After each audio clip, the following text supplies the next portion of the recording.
ئەو کاتتان باش هاوڕێیان ڕێزمان ئێبۆتان لە هەر شوێنێکن و لە هەر چرکە ساتێک ئەو چەند دەقەی خۆتان لەگەڵ ئەو کورتە ڤیدیۆی ئێمە دەبەنە سەر هاوڕێیان دوێنێ ئەو کەسێک بە ناوی خۆی و دیارە ئەمە بەردەوام هەڕەش و شتێکن دەمەکە لەگەری لێ ڕاهاتینە پەنجەکانمان لەگەڵی نەرم کردیەوە دەڵێن لامە زۆر ئاساییە بەڵام یەکێک بە ناوی خۆی تەلمیاهی یعنی هەڕەشە بکاتن ئیتر بۆ ئێمە بەڵگەیەکی بەهێزە لەگەناوان کەش خەزن دەکەن بڕواو کە زیاتر لە 100 مەیلم برم نامەم خەزم کردیەک هەمووی هەڕەشەیەک ئەوە وەکو بەڵگەیەکە بەڵام یەکێک بە ناوی خۆی و بە وێنەی خۆی ئەو زۆر گرنگ بوو ئیتر دوایە چمە سەری دەبینم دەرهێنەر زوهێر عەبدولمەسیحە ئێوە باشە یعنی ئەمەش جملەکەی وابوو 2-3 چاتی کرد ئەتوخ خۆت لێ بۆتە فیل بەڵام ئێمە تەقلە بە فیل لێ دەدەین دیارە بوویتە مۆدیل هەرێکستە بازی فیلەگاتن ترەمەش تەلەفۆنمان کرد لەگە یەکتری گوتم داوەرە قسە بکەین وەرە مادام وایە تر ئەو دەنگەی لێ دەرچوو من پێم خۆشە بڵاو بتەوە لەبەر یەکشتی هەڵوێستی ئەدیب و نووسەران با قسەک باس بکەین ئەوە یەکێک لە نموزەزەکانیان کە بەشش سۆریان وایە ئەو بەراورد بکەین بە نووسەر و ئەدیبی جیهانی و هەتای کوردی لە ڕۆژئاوا و باکوور لەو ڕوانگەمە هەروە من زۆر دیدار و تەلەفۆن دەکەم بەڵام یەک یانی هەستجاری وە لەگە خەڵکێک دەکەی خەبەرەکان ناڕاستە پەیامەش دەدانێ پەیام یان شتێکی ئیداریە ئەمە چارەسەرمان کردیە خەڵک دەزانێت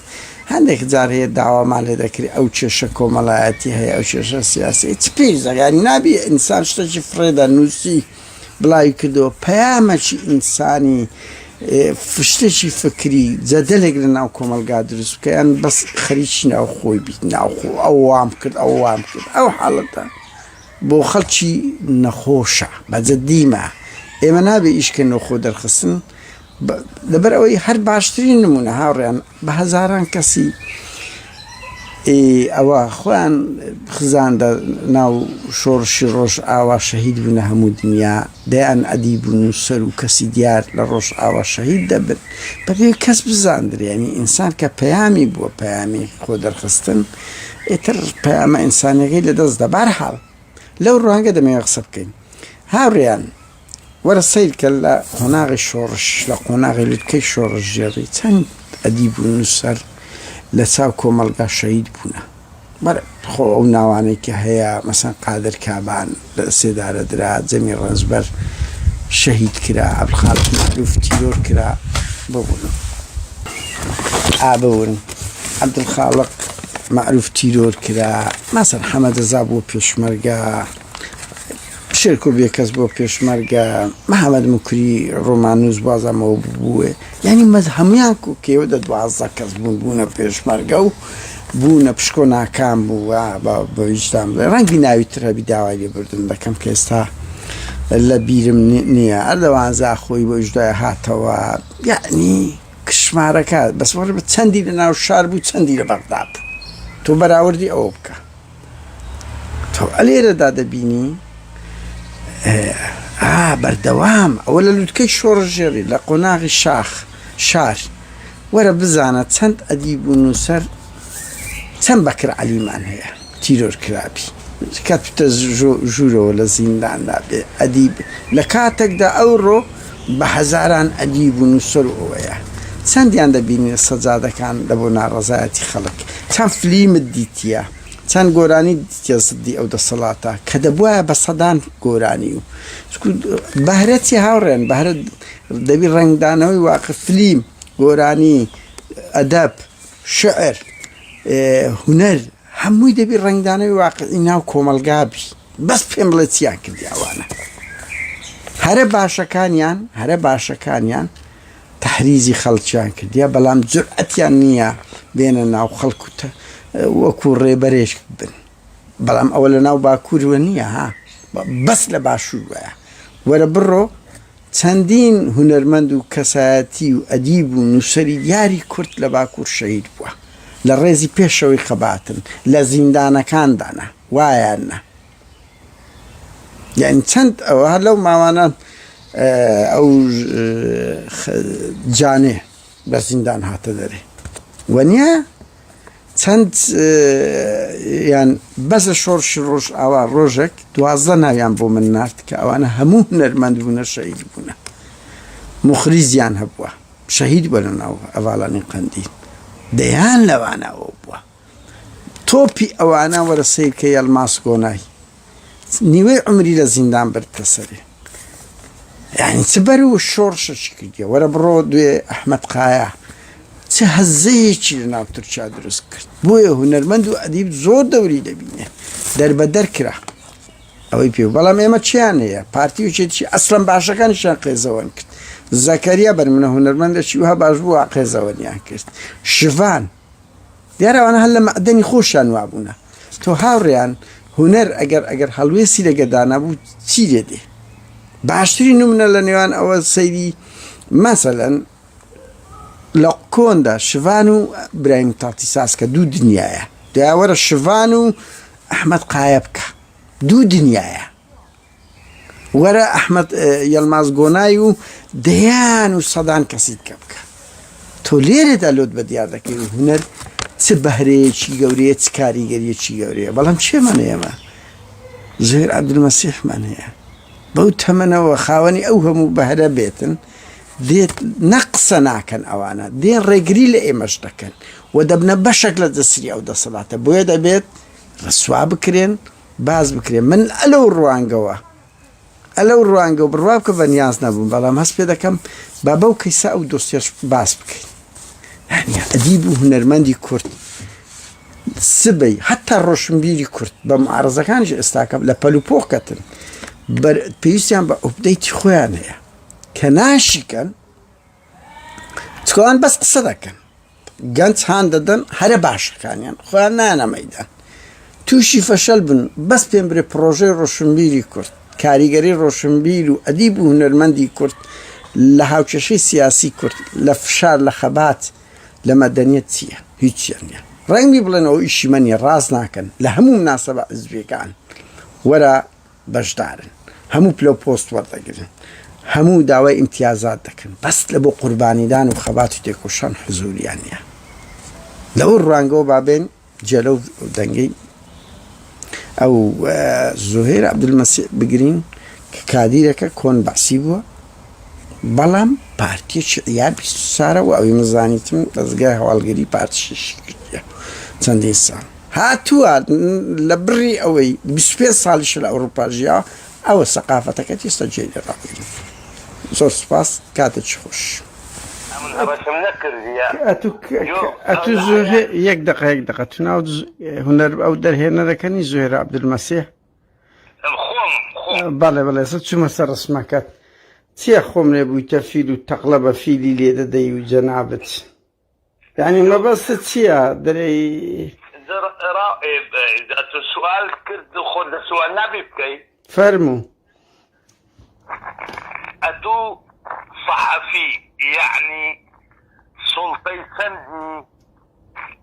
سلطەی چاری بەڵێ باش أما لو كانت وضعي ملتنا الإخوان المسيحيين وشتونيما كردسي فطاصد هم إسلام وهم كرد زوجتي لا آزادي هي يعني مسألة آزادي حقوقي هم إنسانك رأيت الزعلم يعني هو فيلم ذاك بحقوق إنسان هو بيستفيد صار من الفيلم ده ما تقول قال ولا ولا الغلطيات لا هذه أتولى شيء هاتي والله لا زربي أو لي هاتي براكم أتشو شي من هاتي إيرا شو قصانة سيدكي الجنية نعم هذه تدري هراتي أتولى الجانة لفترة بعد سبوي ورا بمبري بعد سيبو براسيتا بنوسا نا أمن بسيارة مليت كردي أمن دمديت أتو هنرمندك بوي فلي مشتتبو ببردوام لقورا فليم وقوراني مخرج بمخرج أديتا استشوم أتو أقر تابو حقيقية ديتيا درهيناني منها أزال كلاوزري حما كريم هورامي درهيناني منها خلي ساخ ما خدر هيناني منها خيناك نوازة دراوس همو خو ئەوەی هەمووی لە ئەساسە ولۆ دەربینم قەی ناکە دەست خۆش بیبرا ئەو شتانت کرد دەست خۆش بەس ئەوە مانایەوە نییە تو بێی بەو نیوە شەوەی ئەو جملانە لە بۆ من بنووسی قادر بەڵێ جۆ بگرا یەک تشت برام ئەتومە بەس چێ لەو جملانە دەکرێت لە بۆ خەڵکی ڕوون بکەیەوە جۆ بگرا ئەو کوردستانی ما پێویستە بە یەکگرتنی هەموو ملت هەموو حزبەکان نەک یەک تێ هەڵدەی ئەوی دی بکاتن نەک موشکیلە بیکەین لە بۆ ئەوە و بە هێلکە لەوەی دەن و بە قۆندرە لەوی دەن و بە فلاتش لەوی دە ئەوە خزمەتی چێ دەکا بەس زاشەکان ئەو قسانە دەکەن ئەوانە پێیان خۆشە یعنی پێ دوایە بە هەموو خەیاڵی خۆت ئەوەی پرۆتستۆی مەدەنی بکە هونە دەرهێنەرەشی کورد عمری 60 ساڵە ئەوە سەقافەتیتی ئەوە سەقافەتە کێکێک هێلکەی ئارێ وەڵی زۆر نوقسانە وەچی بە کو لە سوید ناقز 25 و هە ناقز 25 جەنابت دەرهێنەری لە بڕی ئەوەی ئەتو فلیم دەرکەی زدی نائەدالەتی زدی زوڵم زدی تیرۆ یەک دەقە کاک زەهێر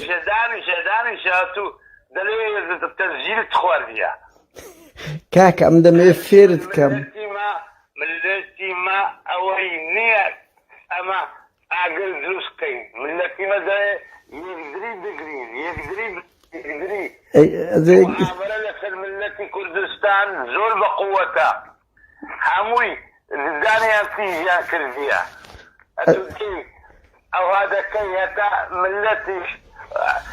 ئەوانەی نەزاندن لە دوی تو بکەون زۆر سەهۆی لە دوی تو ناکەوی ئەتو ئێستا نۆرماڵی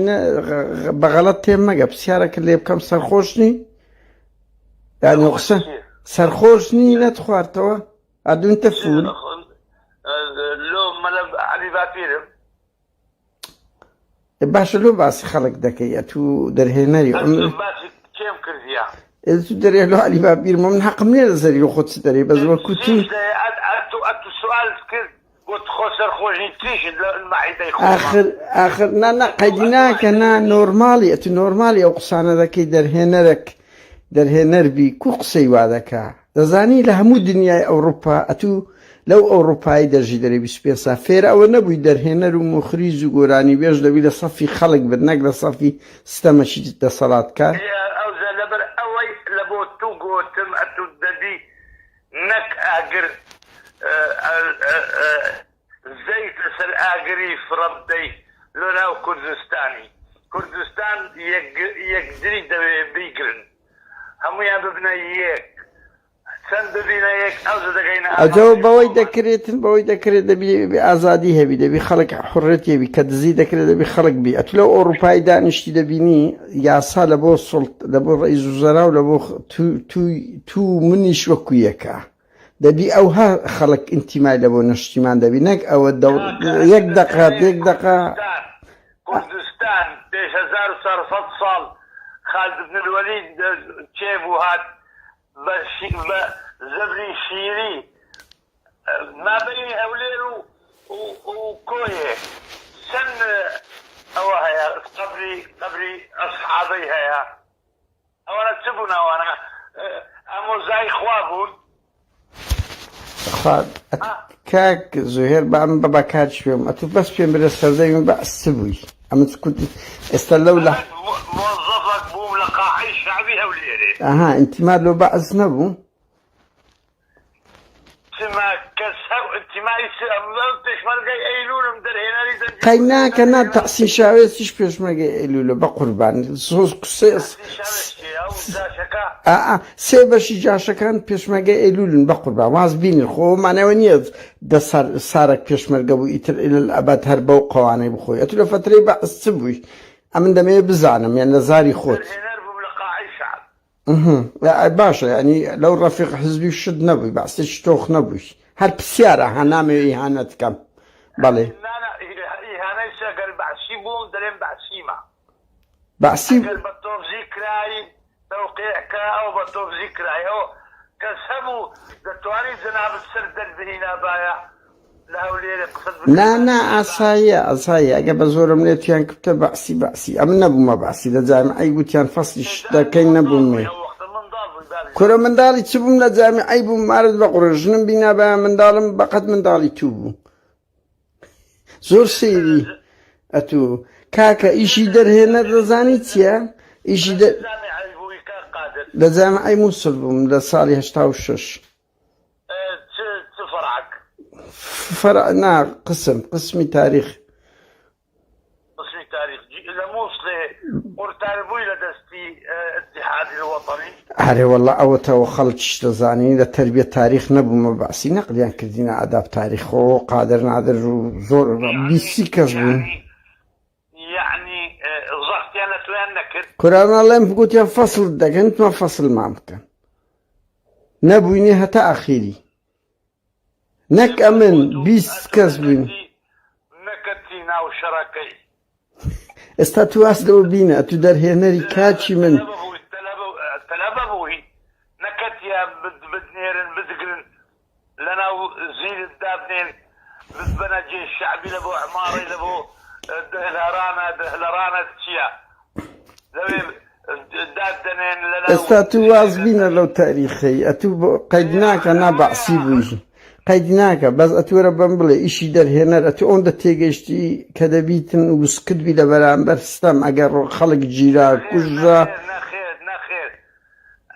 نقد دو نوعيها يا لچه نسرا أو كاك زهير لچه نسرا نقد دو نوعيه نيرومي لچه نسرا أمن تهدلهم أمن لچه تخين توا تفيلسوفك تك منظرش ديمقراطية وقصاني كرديا أمن تهدلهم أمن كل خوتو منظرني أدو كابراتشي منظر لبابي منظر قولة ترم كاك دو تشتغل نقدي هدام ونقدي بناء أو قصة عشائر ديوار دوز دكاتن لبن ديواري كرفوت شراد جيجيتا ديواركي بروخيني أتو لو بردي غادر الشيشي لبن ديوار يتا ديوار بروخيني كاكا هزارات بيشمرقا شهيد بون لبن هالبر دخيني شهيدة شي كل أجا بابو براي أم السلام جوابك لو والدي يقصكاني من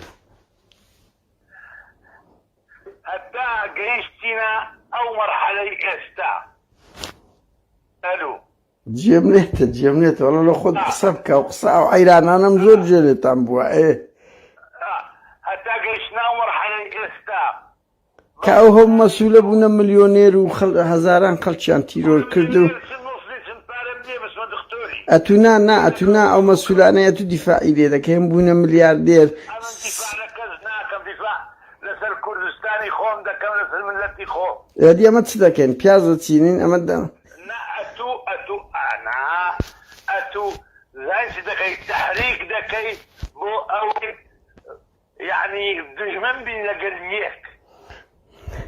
أتو موضوعي فيل تناكي شلونيا نا ولا امتناقة ما انتو بهرشدك نا أتو نديت كا قبات سيقوت كار جيمنا بوتي تقليبا فيل ليدا مزاو كراو ناوري بيتكر هوليري دا إيهانا كرت تقليبا فيل ليدا ذاتن نيوي سر كدا أتي يشتي جيرا كوادر يشتي جيرا ناوري بريلال أتو تسئين شكار زنيا بس فضيحة لتتبديك تفير نبوي إعلان كيبو دجيمالي بارزاني كورباب مسيحيما إيش علاقة من نبا مع الإسلام مع الإسلام أتو بيمنا خوشة أتو أو تاريخي أو شعور شككرا شكل ديتي باب اليان باب والله بابي مش كرديتي بابي من جيرا بابي من ليدرا بابي من دربا دركرا عمل همود الشاروسكي خومان دربا دركراينا بابي من سرشي فيه ونما بو شهيد بو أخو قابلات بابي أي قصد النصد يعني لوتي أما لزيدي باو بلي خلشي قرشي أغلوري يعني حويني لوزاني لهمود الشيهوليري ودو قنده يا كاق سوير لا هذا السؤال يعني خەرچی دیبەگەم خەرچی دیبەگەم دی بەگەی ئەو تا تەنیشت قەرەت چۆغا خوارێ بەێ ئێستا تو بەجددیمە ینی تو بەجددی نۆرمالی ئەو قسەی لەگە من دەکەی وەکو دەرهێنەرێک کە دەبی ئەمە کەس قسە نەکەین هەر سیستەمێک بە نۆرمال قسان دەکەم زۆر پێم ناخۆشە ئەو هەڕەشە دەکەی لەسەر ڕەمزیش نەبن مجرد ئێستا ئەوانن کە ئیدارەی کوردستان دەکەن ئێستا تو معاش هەیە لە معاشت چییە یەک دقەیەک ئەتوو بەو ڕاستیان ناکەی بەو شێوە تو دژمنداری دەکەی لە بۆ ئەوان و ئەوان لەوانەیە خۆ هەمویان وەک فکری من و فکری تونینە مەسەلەن چیانیان فەقیرە کاک زۆر دەکرێت یەک مەسئولی پارتی و چێتیم پێ بن هەمویان ملیاردێرن نانە بەڕاستیمە جیهانیان فەقیرە تا ئەمە جیهانیان ئەگە بدرێنە دادگا قوتار دەبن پێت وایە ئەدی ئەو خەڵکە تفون نەعلەتی چێ دەکا ئەتوو جۆ بگرە بابی بابە قادر نادن جۆ بگرە ئەتوو ئەو واقعی کە دەژی لە ئەوروپای دەتەوێت نەقلی کەی شێوە بۆ کوردستان دەبی ڕێی 1000 میل بە شەقاوەشی دەست پێ دەکرێت کورەی هاوارە تو دەرهێنەری کورە لینینی چۆ پەندەکی سینیە مارت بە قوڕێ نەگیرێ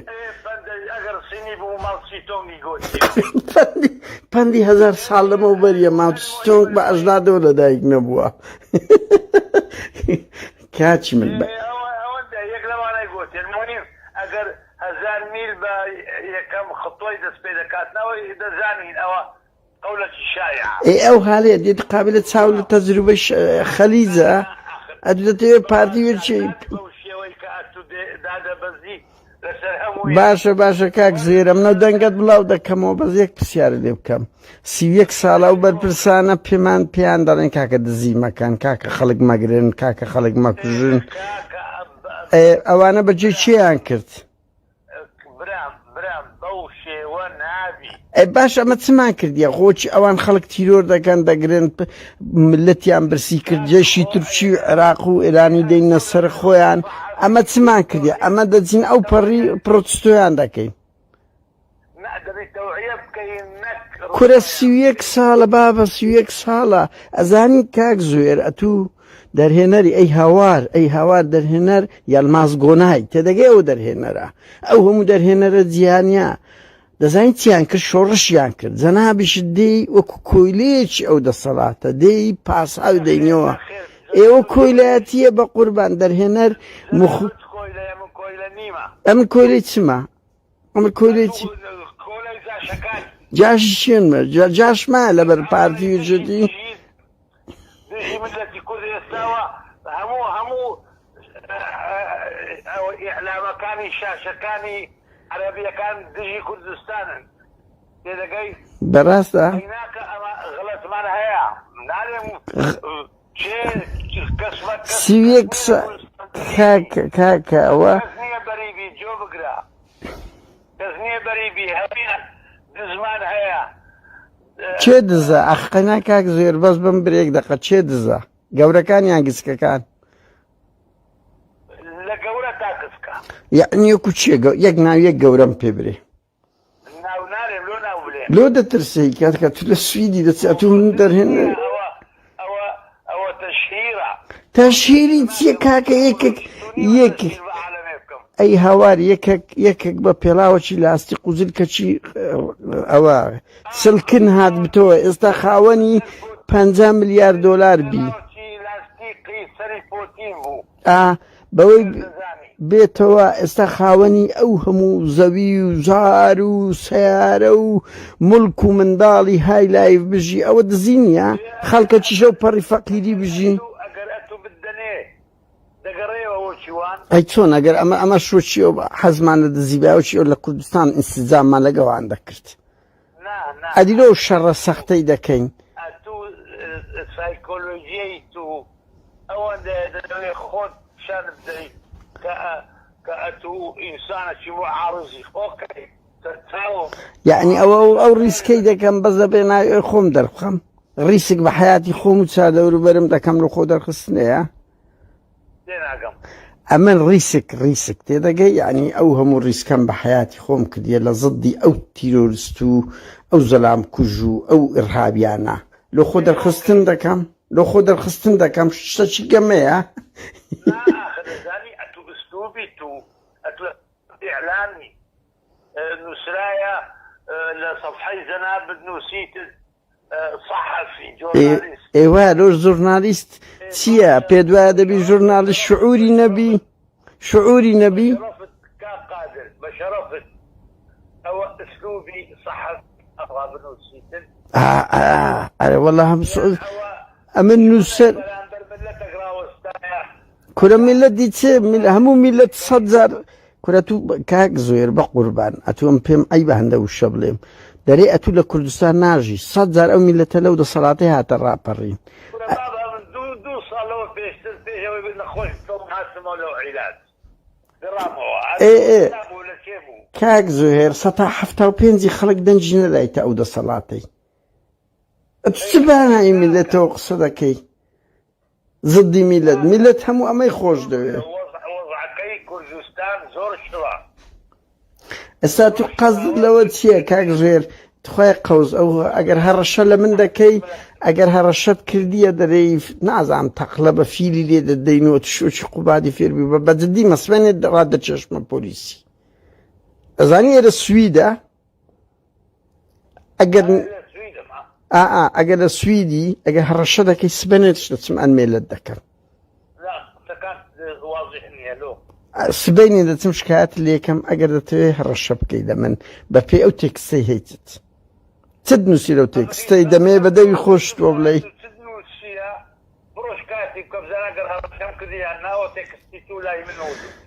باش ئەتوو دەڵێ ئەتوو خۆت لێ بوویتە فیل تەقلەت بە فیلی پێ لێ دەین یعنی چییە قەزت یعنی چ تەقلە بە فیلی بە من لێ دەدەی تەقلە چ بە فیلی لە من دەدەی يعني اتو تحدى دكي حكومتي هرم اوان قوتيان قبات بزماني خوي قوتي اما تقلب فيني ليدي تقلب تشكي بيلي دري في قبات تقلب تشكي بيلي دري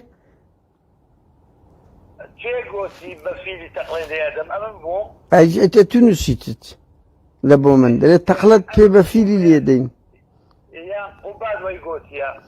کوربا بە قوبات چێشکەش پێ تەقلە پێلێ نادرێ نەکفی ئێستا ئەوە ئەو قوبات نییە ئەو دەنگەش بڵاو دەکەمەوە نییە ئەو قوبادە بێتە ئەو ئەوروپایی بەزن هۆی های لێ تو بەڕاستە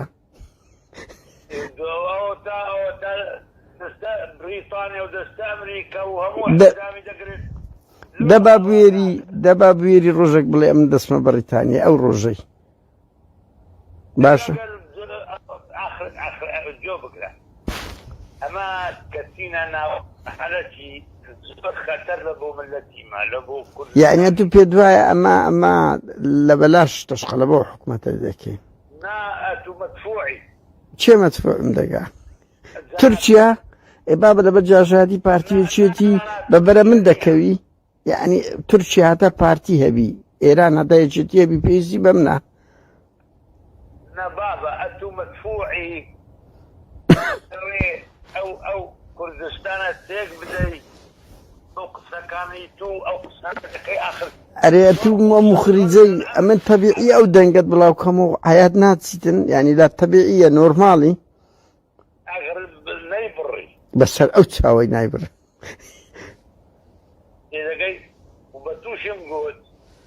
کوردستان لە خەردەردایە ئەمەش دەزانین ئەرێ وەڵا دەزانین چیە زوهێر عەبدولمەسیح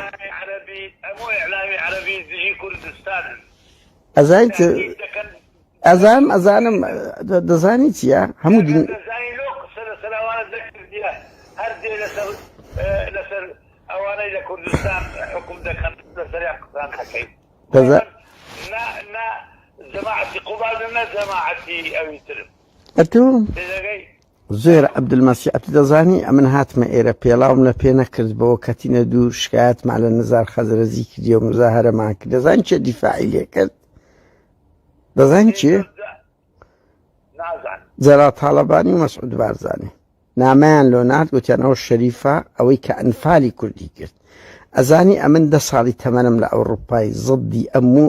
ئەوانە کرد کە ئەوانەی ئەنفالی خەڵکی کوردستانیان کرد لەو ئەوروپایی چەند هەوڵماندا زوبات تەیاری عراقی بدەینە دادگا تارێق ڕەمەزان لە سوید چەند کۆنفرانسمانە سەر کێشەی کورد کرد ئەتو چی دەزانی نەزار سامەڕایی نییە ڕاوەستە نەزار خەزرەجیە وەفیق سامەڕاییە تێکەری مەکە تاڵەبانی هینایی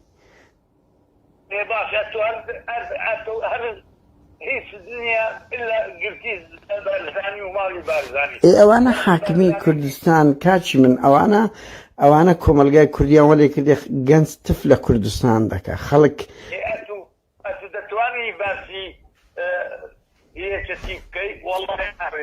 ئەمە شکایەتم لە تاڵەبانی کردی تێدەگەی سەرپەرشتی شکایەتم لە تاڵەبانی کرد باش ئەتو ئاگاد لێ نییە لەبەر ئەوەی زۆر دەخۆیەوە ئەگەنا لە 2001 دقه 2007 لە مانجی 11 لە کەناڵی جەزیرەی دەرچوو بڕۆ بە گۆڤەند بابانی بڵێ باشە گۆڤەند بابان پارێزەر بوو ئەم شکایەتمان لێ کرد ئەمن و لە ڕێکخراوی چاک ئەمن یەک لەوانە بوو گۆڤەند بابند پارێزەر بوو لە هەولێرێ لە کەناڵی جەزیرەی بڵاو بووە ئەزانی ئەمن 1000 شتم زڵدی ئەو جەلال تاڵەبانیەی کردیە کە دیفاعی لە خەزرەجی کردیە لە وەفیق سامەڕایی کردیە لە سوڵتان هاشم کردیە ڕسوامان کرد خۆمە چ بکەین یانێ خۆمە فەردەچی ئۆپۆزیسیۆنین ئیشمان ئەوەیە کۆمەلگای وشیارکەینەوە کاکە جان ئێستا تو بەس بەم برێ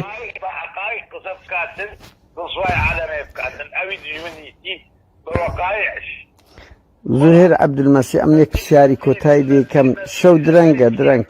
قادر نادر نەتیجەی چییە ئەمە دەبی ئەمە لە چی بدەینە بۆ ملەتی خۆمان هەتا یەک بگرین ببینە یەک هەموو تشت هەتا بتوانین ڕووناکەچی ببینین لەناو ئەو تاریکەیە کە دەژین ئەتەوێسم لێ کاچی من چی شکار نییە ئەلە دازەوەزی بە هێلکەی لێدەن کە بە قۆن لێدەن نازانم چ سپۆرتێت زۆر بەخوا مەسیلەی کۆمیدیشی مەسیلەی کۆمیدیشێت و بەسەرخۆشیش کاچی من ئەوەی ئەمە دەیکەین 70 ساڵ لەمەوە بەرشەس زانتی ئەوی ئەمە دەکرد ئەمن هێلکەم لێ نەدا جەماعەتی لەندەن بەس ئەوەی هێلکە و تەماتە ئەتو لە یوتۆب دە لە یوتۆب زۆر عەبدولمەسیح لەو ئەوڕۆپای قسە عەقڵت زیاتر فراوان بکە بڕۆ لە یوتۆبدا بزانە یەکەم جار چی هێلکەی داهێنانی کردی دەڵێم بڕۆ لە یوتۆب دە یوتۆب لە یوتۆب لێیدا بزانیان لە نێت بخینەوە بە عەرەبی چی یەکەم کەس هێلکە و تەماتە و ئەو شتانەی لە مەسوولەکاندایە ئەگەر 6 ساڵ لەمەوە بەر لەو ئەوڕۆپایی نەکرابی باشە تو بە هەم بمن دەلێت و ئەندامی بەردەمان بوو لە نازان چێن دەرێ لە ناو تەنەکەی زبلیان فڕادا ئەو حاڵەیە هیچ عیبیش نییە ئەو دوو مەسوول وایە کە غەڵەت دەکە خەڵک عقوبەی دەدا یعنی چ ئاخر ئەگەرۆچی ئەوە کرایە لەوێ و کردیان و کابرا فڕیاندا ڕۆژێ دەموچاوی بە سوڵغەتی سۆر لە دەموچاویان لێدا نازان ئەندامی وەزیرە بوو لە ئەوڕۆپای شەرقی ئێستا ئەتو بەس یەک پرسیارە لێ یەکەم تو سەری مناڵەکانت ئەگەر ئەوەیە معاش چەندە لە ناو پارتی معاشت چەندە لە ناو پارتی ملیۆنە 100 ملیۆن و نا بەڕاستی معاش چەندە دەرێتێ ئەتوو لە داشاتی خۆت چەند پارەوە دەدەیت پرسیارە من بڕوا بکەی زۆر ناگرم ئەگەوەرم واضح علای من دیتو واضحی کابراایەتی زاشی پارەی وەردە نانە ئەم پرسیارەکەم محەددەدە معاشت نییە لە پارتی ئەمن بريان بايا بس ايه تواو كدلي نيتم تواو خوشويستي من في كل معاشي منها اها باشا كاكا درنگا شو درنگا باشا والله درنگني لو ساعة سندا كاكا نزگیش شوی وزا تونیم چهارشت کرد بویا گوتم تیم دگی؟ ساعة دوازده ما أتو هشتان أقل لندني استا لا يتوسع اتو باشا دار هنری اتو باشا ساين دوای نو ده شوی ای بلا خلق تلفون ويكتر بكا تیم دگی؟ اول نزگیه كاده ما بيني عوائل أقل من ضال يعني أبي ايه ما هيت مان كاكا ما من دال معنى كاكا بقربان اتلو اوروباي دجي هنا در هنا برو بخينو دوري مخريج دبي زيقل التمثيل للري اخلاقي سياسي تصوم بي تم دقي أنا أوي بتوي دليل بتوي دليل اتو يلماز قوناي دناسي ونيا دبي أخذ الصحافة هي الصفراء وهي الصحافة الشريفة النظيفة أزارم باشا كاكا شو الشات ده شو الشات هذا بيوري اوكي اول جملة ورقلا يعني نادي تشويه رموزي خلق او انا لو كارده كان او هاي يعني باشا دي زير عبد المسيح يك دقيقة بسيارة كلي بكم أتدر هنا إيها وار عشائر جسني أو هم كسيه الكيل يدري لأوروبا تشينا ولا معارضة أو يدي معارضة إيه مش معارضين بقربان خو قابلة سين خو خلق ما كشتي أوان خلق دا كجن آخر أتو تشخيص ذكي فلان وفلان وفلان نعم التشخيص منك يا مسؤولتي برايم يعني أتو باشا كاكا دي كاتش خوش دي